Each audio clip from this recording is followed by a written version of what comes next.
तो वहीं से आते हैं जब हमारे स्टेशन पे उतरेंगे, और होर्डिंग पे लिखा होगा कानपुर में लखानी हवाई चप्पल आपका हार्दिक स्वागत करते। और गाजियाबाद की बात भी कम नहीं है और यहाँ के लोग भी कम नहीं हैं। अगर ये हमारे जब घर आते हैं तो पूछते हैं क्या क्या खिलाओगे, और जब हम इनके घर जाते हैं तो बोलते क्या क्या लेके आओ। एक दिन अपने मैं चच्चा से बोला, चच्चा शादी करा दो। मैंने शादी करा दी, कैसी लड़की? बोले बिल्कुल सीधी। कहीं कैसी? मट्टी चाटती हो? मैंने कहा नहीं, उसकी जुल्फे हों मोर के पंख के तरीके, उसकी जुल्फे हों मोर के पंख के तरीके, और आंखें हों हिरनी की जैसी। मोर के पंख की तरीके, आंखें हों हिरनी की जैसी, और बोले तो कोयल। बोले तुझे लड़की की जरूरत नहीं, चिड़िया करके। मैं देखने गया जब लड़की, तो मेरी मम्मी बोल रही है कि हमें तो ऐसी लड़की चाहिए, हमें तो ऐसी लड़की चाहिए जो बिल्कुल सबको साथ लेके चले। तो उनकी माँ भी बड़ी हाजिर जवाब थी, बोली हमारी लड़की तो इतना सबको साथ लेके चलती है, घर से जब भी निकली है 4-6 लौंडों को लेके निकली है।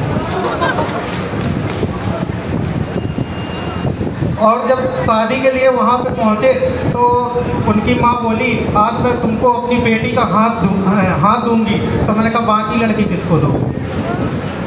बोली बेटा तुम आज मेरे घर का उजाला लेके चले जाओगे। तो मैंने कहा बे किसने सी अकल बोलनी आगे। और मैं जब जैसे स्टेज पे पहुंचा, मैं बोला कि अगर मुझे 4 पहिए की गाड़ी जब तक नहीं देख लूँगा तब तक मैं क्या कहते फेरे पे नहीं बैठूंगा। तो मेरे पिताजी बोले भाई बाहर जा, टेंट की गाड़ी खड़ी है, देख के आ तुरंत। और जिस समय स्टेज पे बैठा था तो मेरी सास आई और बोली बेटा मेरे घर की इज्जत तेरे पैरों में। मैं बोला मेरे घर की इज्जत तेरे पैरों में है। मैं बोला मेरे पैरों में तो मेरे जूते नहीं हैं, वो भी तेरी लड़की लेके भाग गई है, और बोल रही 11,000 रुपये को। अब जब घर आ गई तो एक दिन मेरे से बोल रही है कि मेरा आधा माथा दुखता है। मेरी वाइफ बोलती है कि आधा माथा दुखता है। तो मैंने 1 दिन सुना, 2 दिन सुना, मैं तीसरे दिन बोला जितना है उतना ही तो दुखेगा। घूमने गए थे मनाली, मैंने रिसेप्शन पे फ़ोन मिला दिया। अबे मेरी पत्नी के साथ मेरा झगड़ा हो गया है, वो खिड़की से कूदना चाहती है। तो रिसेप्शन वाला बोला कि भैया मेरे को क्यों फ़ोन मिलाया है, तुम्हारा झगड़ा है आपस में समझो, वो कूदना चाहती है तुम समझाओ। मैंने कहा कूदना तो ठीक है, तेरी साले खिड़की नहीं खुल रही है।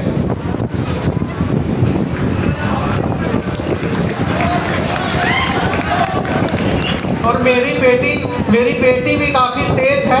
जब वो पढ़ रही थी तो वहाँ क्या कहते हैं मास्टर ने बोला आजकल के तो बच्चों की जानते हो कि हिंदी कितनी अच्छी है, तो बोले कि जाओ बेटी ऋषि लिखो।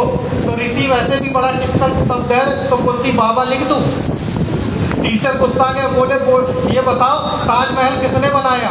कह रही मजदूरों ने बनाया। कह रही किसने बनाया सही बता। कह रही जोर से बोलो। तो कह रही जय माता की। कह रही कैसी तू लड़की है, तेरे पापा क्या काम करते हैं? कह रहे पापा ऑफिस में क्या काम करते हैं मुझे तो नहीं पता है, लेकिन घर में तो मम्मी से गाली खाने का काम करते हैं। मैं निकल के जा रहा रास्ते में तो एक भिखारी से टकरा गया। वो बोला भैया 20 रुपये दे दो मेरे को। तो मैंने कहा 20 रुपये दे दो, तुम क्या कहते हैं रोड पे 20 रुपये मांग रहे हो, तुम्हें शर्म नहीं आती? तो कह रहा है कि 20 रुपये के चक्कर में तुम्हारे लिए मैं ऑफिस खोल लूँ। मैं कह यार कैसी बातें करते हो, तुम्हारे हाथ पैर पूरे सलामत है, तुम लंबे चौड़े आदमी हो क्या? तो कह रहा 20 रुपये के चक्कर में हाथ पैर दुखवा लो। मैं कह नहीं भाई, लेकिन तू 20 का करेगा क्या?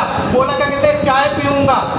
20 का मैंने कहा करेगा क्या? कहता हूँ मैं चाय पीऊँगा। मैं कहा चाय तो 10 की आती। कह रहा तू मेरे साथ नहीं पिएगा। अब मैं अपनी कविता लेके सुना रहा हूँ। छोटी